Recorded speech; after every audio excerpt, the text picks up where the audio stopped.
শব্দ কথা অফিসিয়ালে আপনাদের জানাই আরও একবার স্বাগত। নমস্কার, আমি খুশি। আজকে নিয়ে চলে এসেছি আপনাদের জন্য আমার নিজেরই লেখা একটি সাইকোলজিক্যাল থ্রিলার ধর্মী গল্প ভ্রম। শুরু হচ্ছে আজকের গল্প ভ্রম।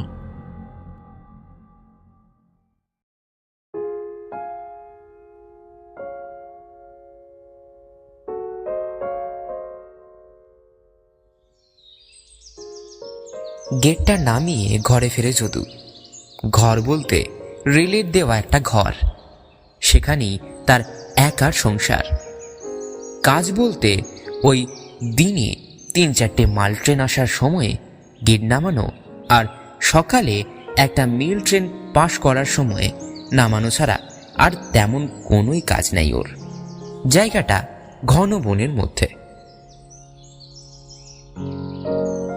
ঘরে ফিরে মাটির উনুনটা জ্বালায়। আগুন উঠতে কেটে আনা কিছু কাঠ গুঁজে দেয় সেখানে। একটা অর্ধ পোড়া পাত্র চাপিয়ে তাতে চায়ের দুধ আর চা পাতা দিয়ে দেয়। পাশে ময়দা মাখা শুরু করে। লালু কোথা থেকে দৌড়ে দৌড়ে সেখানে এসে যদুর পায়ে একটু মুখটা ঘষে পাশে বসে পড়ে। চা তৈরি হলে একটা হলুদ হয়ে আসা কাপে আর একটা কলাইয়ের পাত্রে ঢালে। ময়দার লেচি কেটে বলতে শুরু করে যদু, হে লালু, দেখ কিনে কেমন গোল গোল লুচি হবে। লালু চেয়ে থাকে সেদিকে। শারমিয়রা উত্তর দিতে পারে না ঠিকই, তবে চেষ্টা করলে তাদেরও বোঝা যায়।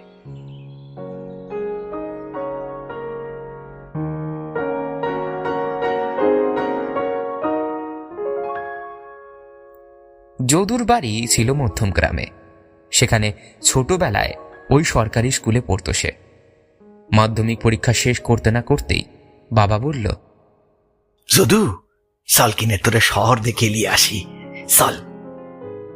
মা খুব কাঁদছে দেখে সে মাকে সান্ত্বনা দিয়ে চোখের জল মুছে ফেলে বলেছিল, কাঁদিস কেন, আমি তো চলে আসবো কদিন পরে। বাবার আরো দুজন ছেলে, যদুর দুই দাদা, একটা একটা কাজ জোগাড় করে নিজেদের মতন চলে গেছে। তারা নিজেরাই অভাবে থাকে। তার মধ্যে আবার মা বাবার বাড়তি দায়িত্ব তারা নেবে না বলেই যোগাযোগ রাখেনি। যদু লেখাপড়া কোনোদিনও মন দিয়ে করেনি। তার মাছ ধরা, ফুটবল খেলা এইসব ভালো লাগতো অনেক বেশি। বাবা চাকরি করতো একটা কারখানায়। যদু তার বাবার হাত ধরেই সেই প্রথম ট্রেনে উঠেছিল। ট্রেনের দোলাতে ঘুম পাচ্ছিল তার, তাও আশপাশের গাছগুলো পিছিয়ে যাওয়া দেখতে আর নতুন শহর দেখার উৎসাহে, উত্তেজনায় সে জোর করে চোখ খুলে বসেছিল। তার বাবা তাকে কত কি বলছিল। শহরের স্টেশনে নামতেই সে প্রথম তাদের ওখানে দুর্গাপুজোর সময় যেমন ভিড় হয় তেমন ভিড়। ধাক্কা খাচ্ছিল সে, সবাই ছুটছে, কারোর সময় নেই। বাবা একটা হাতে টানা রিস্কায় যদুকে নিয়ে বসে পড়ে। কিছুক্ষণ পর সেটা দাঁড়ায় একটা মস্ত বড় 3তলা বাড়ির সামনে। তার সামনে দাঁড়িয়ে কত লরি থেকে কত লোক জিনিসপত্র নামিয়ে আনছে, কেউ আবার তুলছে। একটা কাঠের স্লিপ তৈরি করে তাতে গড়িয়ে দিচ্ছে কিছু জিনিস। বাবা একটা অন্ধকার ঘরে নিয়ে গেল যদুকে। কত কথা বলল। যদু দেখছিল বাবা হাত জোর করে একটা মোটা লোকের কাছে কিছু বলছে। তারপর তার সাগরে দেশে তাকে একটা লরিতে বসিয়ে দিল। যদু চিৎকার করেছিল। বাবা! ওর বাবার সজ্জল চোখ দেখে বলেছিল, ভালো থাকিস, করে খাস কিনে। লরি ছেড়ে দিয়েছিল। বাবার থেকে দূরত্ব বেড়ে গিয়েছিল তার।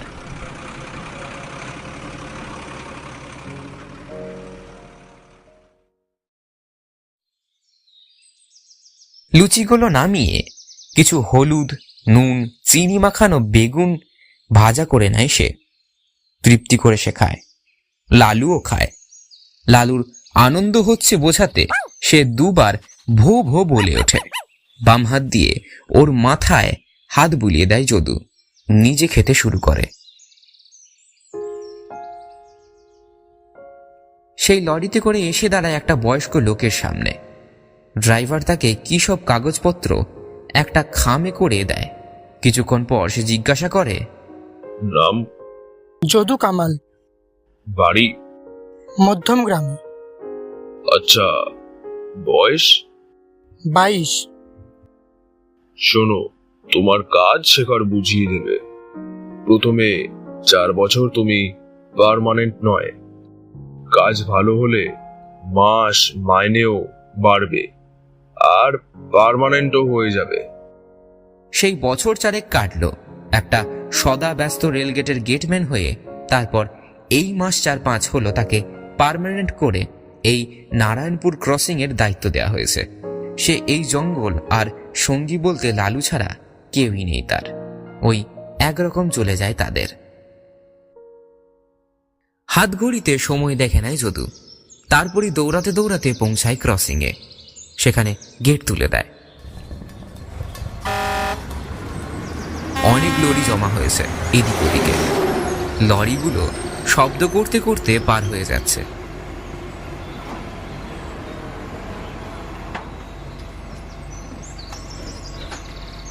যদু খানিক পর গেট নামিয়ে দিয়ে আবার ঘরে ফিরে যায়। একটা লরি কিছুটা দূরের রাস্তায় পাশে দাঁড় করিয়ে নেমে আসছে সোম, সঙ্গে ভোলার হাতে বাজারের জিনিসপত্র। যদু গামছা নিয়ে টুল পরিষ্কার করে বসার জায়গা করেই চা বসিয়ে দেয়। ব্যাগগুলো নামিয়ে রেখে সোম বলে, কি হে যদু, কি ব্যাপার, কেমন আছো? এই জনমানবহীন জায়গায় একা একা যেমন তেমন করে ওই চলতিছে। সঙ্গী চাই? অবশ্যই। আমার গ্রাম খুঁজে একখান মাইয়া ঠিক এনে দিব। জানিস, আমাদের গ্রামটাতে মাঝে মাঝেই এক একটা নাচ গানের আসর হয়। সেখানে মনিকা বলে একটা মাইয়া আছে। রূপের তেজ অমন না থাকলেও শরীরের টানে সারা গ্রামটো লাল ফেলে। যদু অবাক চোখে কল্পনা করতে থাকে। পরের দিন ভোরে উঠে রেলগেট বন্ধ করে ঘরে ফিরতে একটু দেরি হলো তার। যদু ঘরে সে কাজে মন দেয়। গতকাল বিকেলে সে খবর পেয়েছে আজকে ইন্সপেক্টর আসবেন এবং তার সাথে যদি দরকার হয় কিছু কাজ করতে হবে।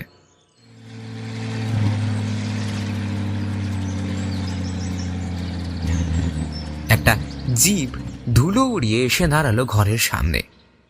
প্রবীরবাবু নেমেই বললেন, যদু, সাবধানে থাকিস।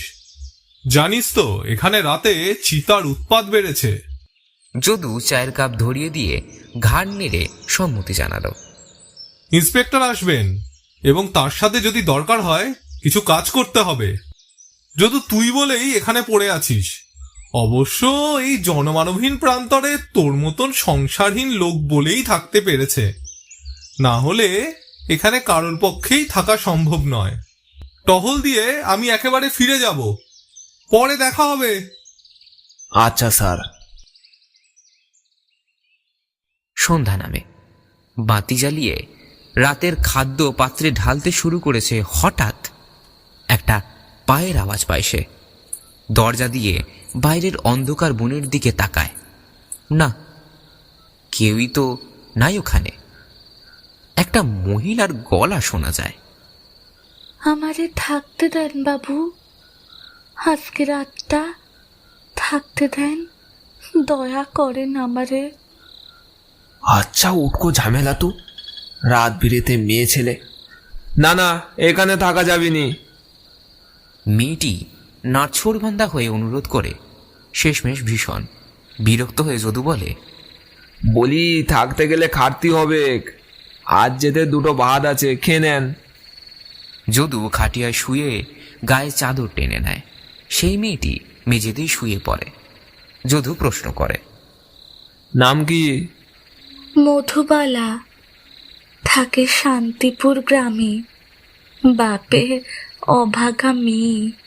চিটচিটে চাদর টেনে নিয়ে পাশ ফিরে ঘুমিয়ে পড়ে।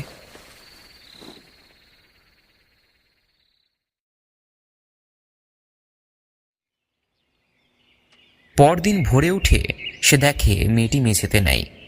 তৈরি হয়ে বেরোতে গিয়ে দেখে সেই মধুবালা লালুকে নিয়ে ঘুরছে। কিছু না বলে সে বেরিয়ে যায়। গেট তুলে লরিগুলো পাশ করিয়ে মেল ট্রেনের জন্য আবার নামিয়ে বাড়ি এসে দেখে সেই মেয়ে নেই ওখানে। লালু বসে আছে। রোজগারের রোজ নাম চায়, সারাদিন কেটে সন্ধ্যা নামে। যদু রাতের খাবার তৈরির জন্য আনাজ কাটতে ঢুকে দেখে সে পিছনে ফিরে বসে রান্না করছে। যদুর চোখ আটকে যায়। বাটিতে সবজি কাটতে গিয়ে মাঝে মাঝে আধো আলো আধো অন্ধকারে স্বল্প মেদযুক্ত শরীরটা মাঝে মাঝে নড়ে ওঠা দেখে। শাড়ির ফাঁকে উঁকি দিচ্ছে কোমর আর কাঁধ। যদু এক মনে দেখতে দেখতে ভাবে, যদি এ আমার বউ হয়। ঠিক সেই সময়ে মধুবালা পিছনে তাকায়। কোনো কথা না বলে থালায় রান্নাগুলো সাজিয়ে দেয়। খেতে বসে যদু খেয়াল করে সে যতবার নিচু হচ্ছে ঠিক ততবার শাড়ির ফাঁকের মধ্যে থেকে স্পষ্টভাবে বক্ষ বিভাজিকা দেখা যাচ্ছে। রাতের খাওয়া শেষ করে সমস্ত কিছু গুছিয়ে মধুবালা ঘরে আসতেই যদু তাকে পিছন থেকে জড়িয়ে ধরে। যদু অন্ধকারে সয়ে আসা চোখ বেশ বুঝতে পারে তার সলজ্জ মুখটা সে যদুর বুকে নামিয়ে এনেছে। গরম নিঃশ্বাস পড়ছে তার। যদু তাকে খাটিয়ায় শুইয়ে নিজেও চুম্বনে চুম্বনে ভরিয়ে তোলে তার মাখনের মতো শরীরটাকে। বনের গাছগুলো হাওয়ায় দুলছে। পাতার সর শব্দ ছাড়া আর কিছুই তেমন শোনা যাচ্ছে না। ঝিঝি পোকার ডাক অত্যন্ত্র প্রহরীর মতো পাহারা দিচ্ছে সারা অরণ্যকে। একটা শিয়াল হঠাৎ ডেকে ওঠে।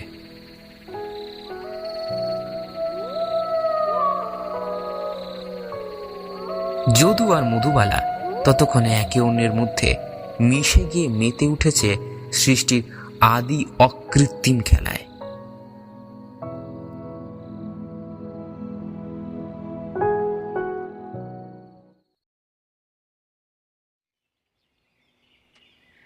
ভোর হয়েছে বেশ অনেকক্ষণ। ঘুম থেকে উঠে হাত ঘড়িতে সময় দেখেই আঁতকে ওঠে যদু। তড়িঘড়ি ছুটতে ছুটতে যায়। গেট তোলে। দুপারের ষাঁড় দিয়ে দাঁড়িয়ে থাকা ট্রাকগুলো ধুলো উড়িয়ে একের পর এক পেরিয়ে যায়। যদু ট্রাক ড্রাইভারদের গালিগালাজ কানে তোলে না, বলে চলে, জলদি জলদি জলদি করো, গাড়ি এসে যাবে।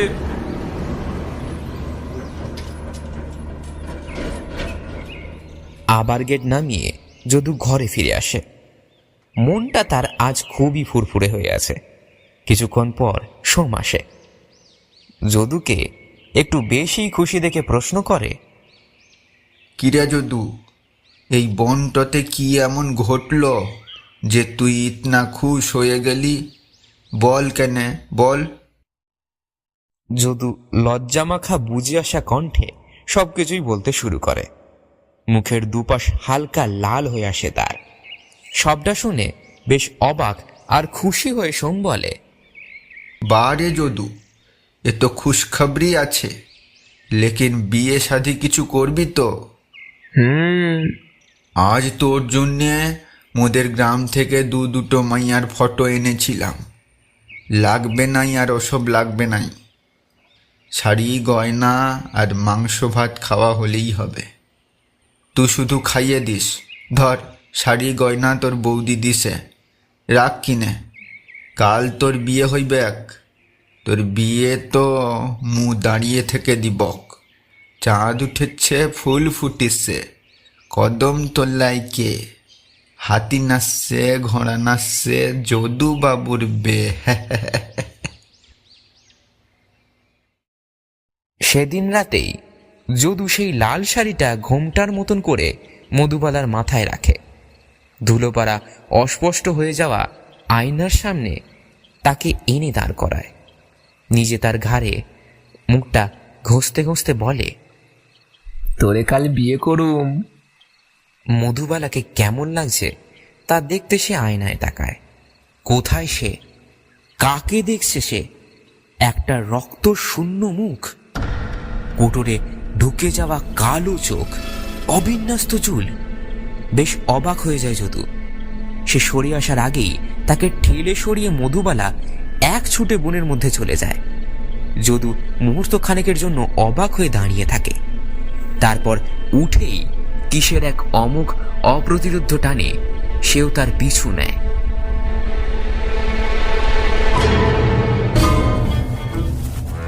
বনের উলু বন, কাঁটা গাছে তার কয়েকটা জায়গায় কেটে যায়, ছিঁড়ে যায় পরনের বস্ত্র, তবু সে ছুটে চলে।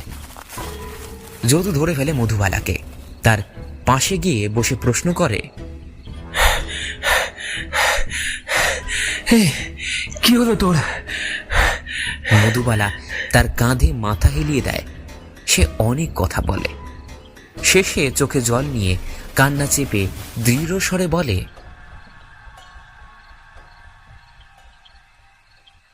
যদু, তোমার কথাটা রাখবে ক্লাই? যদুর চোখে চিকচিক করা জল জ্যোৎস্না রাতে স্পষ্ট দেখা যায়। সে কাঁপা গলায় বলে, নিশ্চয়ই রাখবো, তবে মু তোকে ভালোটো বেসেছিলাম বটে, মু যে তোকে পাওয়া। আমিও বাসি, কিন্তু বেঁচে থাকলে মোদের সংসারটা হতো। মোর সে খুব লোভ ছিল, তবে তুই চিন্তা করিস লাই, আমি ঠিক আসব।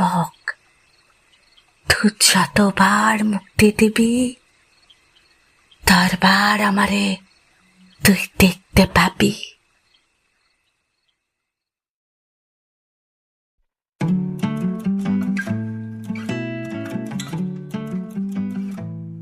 স্বর্ণ মোবাইলে সময় দেখে।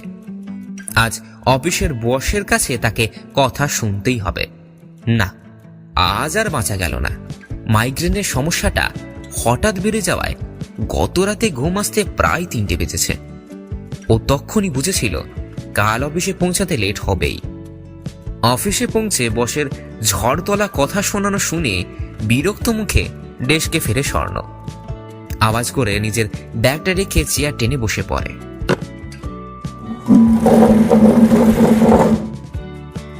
এসে কি আজ ঠান্ডা করতে পারছে না, নাকি তারই এরকম অস্বস্তিকর গরম লাগছে সেটা বুঝতে পারে না স্বর্ণ। কোনো কাজেই ঠিক মতন মন বসছে না তার। এই নিয়ে 2বার সে একই ফাইল খুলছে। বারবার অস্থির হয়ে সে তাকায় পাশে রাখা ফোনের স্ক্রিনের দিকে, যেন কোনো ফোনের অপেক্ষায় রয়েছে সে। না, সুরভির মেসেজ আসছে না। দুপুর 2টোর লাঞ্চ ব্রেক হতেই সুরভির ফোন।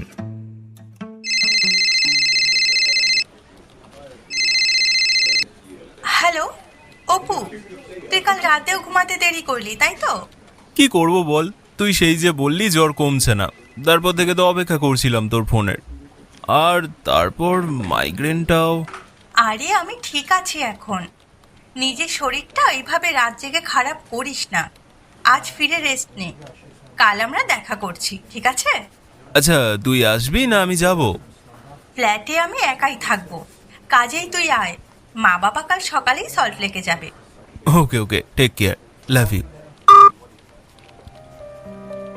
স্বর্ণেন্দু সুরভির সম্পর্কে সমীকরণ খুব বেশি দিনের না হলেও দুজনেই দুজনকে দারুণভাবে বোঝে। ওদের আলাপ হয়েছিল একটা ডেটিং সাইটে। সেখান থেকে ফার্স্ট মিট হয় একটা ক্যাফেতে। সেখানে ডেটটা ভালো হলেও দুজনেই সেই দিন বুঝেছিল ওই এসি যুক্ত রেস্তোরাঁতে দুজনেই একটু বেশি রকম আনকমফোর্টেবল। দুজনেই চা খেতে খেতে প্রিন্সেপ ঘাট কিংবা হাঁটতে হাঁটতে গল্প করতেই বেশি সুখ পায়। এইসব অতিরিক্ত আতিশয্যের মাঝে হারিয়ে যায় সেই একান্ত আপন সময়টুকু। এরপর থেকে সময় এগিয়েছে, ওরা আরো কাছে এসেছে অনেকটাই। দুজনেই বুঝেছে সবসময় সুখ নয়, বরং মানুষ শান্তি থাকতেই সুখের খোঁজ করতে পারে। স্বর্ণেন্দু অফিস ফিরতেই গোলাপের সাদা বুকে নিয়ে নেয়। ও জানে এটাই সুরভির প্রিয় রং। পা বাড়ায় ওর ফ্ল্যাটের দিকে।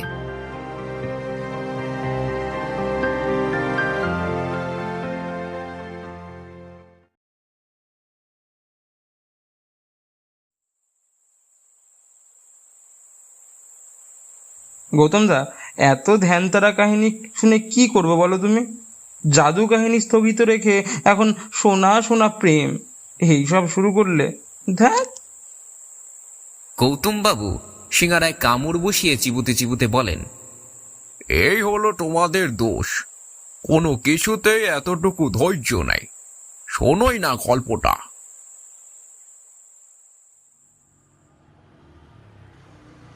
স্বর্ণেন্দু সুরভিকে গোলাপের তোড়া উপহার দিয়ে বলে, হে ডার্লিং, হাউ আর ইউ? এই নাটক বন্ধ কর, যা ঘরে যা।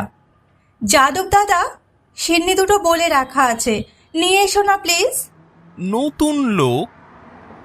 ওই এমন এসে মায়ের হাতে পায়ে ধরেছিল না, তাই মা বলল এই বাড়িতে কয়েকদিন কাজ করতে। তোকে তো ডাকা হয়নি নতুন বাড়িতে আসার পর।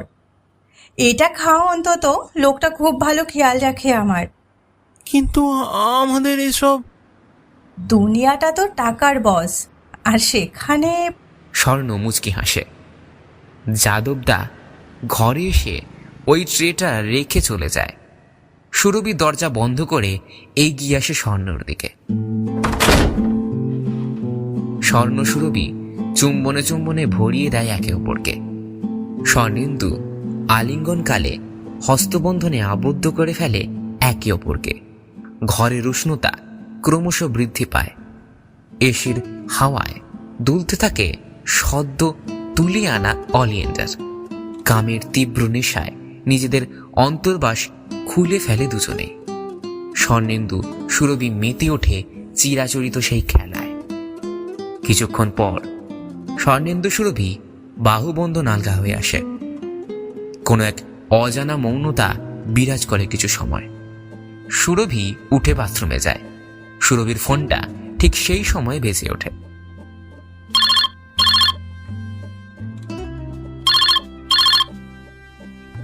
আননোন নাম্বার থেকে বারবার ফোন আসছে দেখে ফোনটা তুলে হ্যালো বলে স্বর্ণেন্দু। ওপার থেকে অন্য অচেনা একটা মহিলা কণ্ঠ শোনা যায়। হ্যালো, সুরভির শরীরের বাম দিকে ঠিক স্তনের উপরে লাল তিলটা দেখেছেন? কি স্বর্ণবাবু, খুব অবাক হচ্ছেন তো? ভাবছেন কোথায় কার সাথে কি করেছে? ফোনটা খুলুন, খুলুন, খুলে দেখুন, গ্যালারিতে দেখুন। নিখিতাকে দেখেছেন?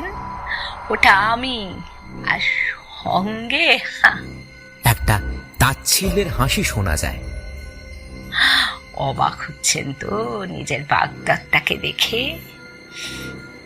চোখ মনের বিরাগ ভঞ্জন করুন। আপনার উঠবি যে একজন সমকামী, সেটা জেনে নিশ্চয়ই খুব খুশি হচ্ছেন। কি স্বর্ণবাবু, ভালো থাকুন, ভালো থাকুন। ফোনটা কেটে যায় রাগে, ক্রোধে, তীব্র ঘৃণায় নিজেকেই ছি ছি করে স্বর্ণেন্দু। তারপর চোখ যায় টেবিলের একটা জিনিসের দিকে। আর অপেক্ষা না করেই করে ফেলে সেই ভয়ঙ্কর কাজটা। স্বর্ণ নিজেই বাটিটা সুরভির হাতে ধরিয়ে নিজেও অন্যটা নিয়ে বসে। স্বর্ণ নিজের চোখের সামনেই দেখে ওটা শেষ করার পরই অতিরিক্ত ঘামতে দেখে সুরভিকে। তারপর শ্বাসরোধ আর হার্ট অ্যাটাক। ছটফট করতে করতে একেবারেই শান্ত হয়ে যায় সুরভি। স্বর্ণ সে যে সত্যিই এক সফল খুনি, খুনি, খুনি।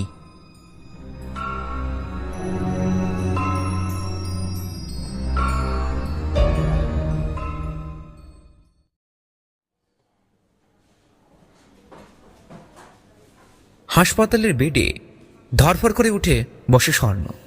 সামনে তার বন্ধুকাম ডিটেকটিভ অফিসার খুশি দাঁড়িয়ে তাকে দেখেই সে বলে, আমি আমি আমি একজন খুনি, আমি আমি খুনি, আমি খুনি। পুরোটা না বললে তো আমার পক্ষে কোনোভাবেই বোঝা সম্ভব নয়। বল। আমাকে আমাকে আমাকে যদি ধরে নিয়ে যায়, আমি তো আমি তো শান্ত হ, কাম ডাউন। দেখ, তাকা আমার দিকে। আমি ছাড়া এখানে কেউ নেই, ভয় নেই তোর। বল, শুরু কর। স্বর্ণ বলতে শুরু করে, মাঝে থেমে কিছুটা জল গ্লাস থেকে গলায় ঢালে, তারপর একটু থেমে থেমে খানিকটা তুতলিয়ে বলে, ঘরে থাকা ওই রক্ত গরবি গুঁড়ো করে সেটা সুরভির খাবারে মিলিয়ে দিয়েছিলাম। আর ওটা খাবার পরই আমার চোখের সামনে আমি ওকে মেরে ফেলেছি। আমি ওকে মেরে ফেলেছি। আমি রিল্যাক্স, এটা তোর মনে তৈরি হওয়া সম্পূর্ণ একটা গল্প। স্বর্ণ, তোর অ্যাকিউট সিজোফ্রেনিয়ার সঙ্গে ভিজুয়াল সিজোফ্রেনিয়াও যে আছে সেটা তুই জানতিস না। যাক, তোর এই করবি টার্মটুকু আমাদের অনেকটা হেল্প করেছে। যাদব ওরফে যদু জীবনের প্রথম অংশ কাটায় একটা চাকরি সূত্রে যাওয়া প্রত্যন্ত একটা গ্রামে। সেখানে হঠাৎ একদিন আলাপ হয় মধুবালার সঙ্গে। তার সঙ্গে ঘনিষ্ঠ হওয়ার পর সে জানতে পারে সে আর বেঁচে নেই। তাকে তার শতাত মা শুধুমাত্র নিজের আসল মেয়ের পথের কাঁটা মধুবালাকে সরাতেই ওকে মেরে ফেলে করবি খাইয়ে। আসল কারণ ছিল শতাত মেয়ে মধুবালা দেখতে শুনতে ভালো ছিল বলে ওনার নিজেরই মেয়ের স্বামী ওর প্রতি আসক্ত হয়ে উঠেছিল। সেই মধুবালার বোনকে ওই যাদবই কিন্তু মেরেছিল। আর এই যদু বর্তমানে একজন সিরিয়াল কিলার। তার মতে কোনো শতাত মেয়েরই বেঁচে থাকার অধিকার নেই। তাই এই নিয়ে প্রায় 12টা খুন করল ওই যদু। তার কথায় সে নাকি এদের মুক্তি দেয়। সুরভি তোর চোখের সামনে মারা গেলেও বাকি পুরোটাই তোর সাজানো গল্প। নিজের খেয়াল রাখিস। ডক্টর গুপ্ত খুবই ভালো একজন সাইকিয়াট্রিস্ট। তুই ওনার আন্ডারে আছিস। আমি আসবো মাঝে মধ্যে। আজ কিন্তু আমি তবে সুরভিকে যে ওই নিকিতা বলে কারোর সঙ্গে ওই সমকামী ওকে, তাহলে সেসব কি? সেও মিথ্যা, তোর মনের কল্পনা মাত্র। তুই তার সপ্তাহখানেক আগে একটা লেসবোর গল্প পড়েছিলি। সেটা তোর বইয়ে রাখা বুকমার্কটা দেখে স্পষ্টই বোঝা যাচ্ছে। মধুবালা সেদিন যদুকে কি এমন বলেছিল যাতে সে খুনি হয়ে উঠল? খুব সংক্ষেপে বললে মধুবালার শতাত বোনের স্বামী মধুবালাকেই ভালোবেসেছিল। তখন মধুবালার শতাত মা ওকে করবি খাইয়ে দেয়। ডাক্তার স্বাভাবিক হার্ট অ্যাটাকে মৃত্যু বলে লিখে দেয়। তারপরে এই যদুর কাছে কেবল রাতেই আসতো সেই মধুবালা। সেই ওকে বলেছিল তার জীবনের ঘটনাগুলো। পরে বলেছিল সে চায় শতাতর সমস্ত মেয়েদের কষ্ট পাওয়ার আগেই মুক্তি দিতে। আর তোর প্রেমিকা কেন? তোর প্রেমিকা তো নিজেই একজন অ্যাডপ্টেড চাইল্ড। তবে ওই করবি? দিন কয়েক আগেই তুই রক্ত করবি ওয়েবটা দেখা শেষ করেছিস। সেটা তোর লাস্ট ডাউনলোডেড জিনিসটা থেকেই স্পষ্ট। তাই খুবই সিম্পল। চলি, নিজের খেয়াল রাখিস। সুরভি কেবিনে ঢোকে। এখন কেমন আছো? খুশি চলে গেল? কে খুশি? আরে আমার বেস্ট ফ্রেন্ড, ডিটেকটিভ অফিসার, লেখিকা, আমার বন্ধু খুশি। ও খুশিদি, কিন্তু সে তো এখানে আসেনি। গতকাল রাতে জানিয়েছিল কাল আসবে।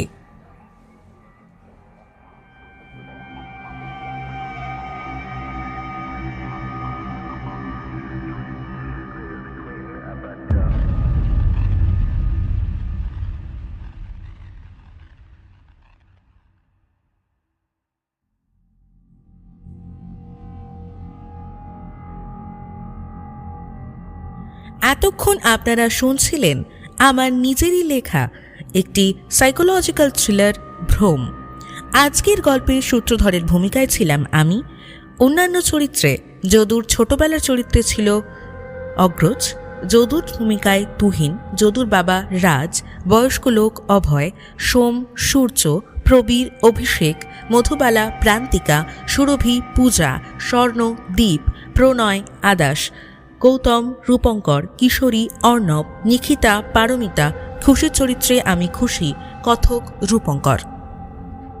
কেমন লাগলো আজকের গল্প জানাতে ভুলবেন না নিচের কমেন্ট বক্সে।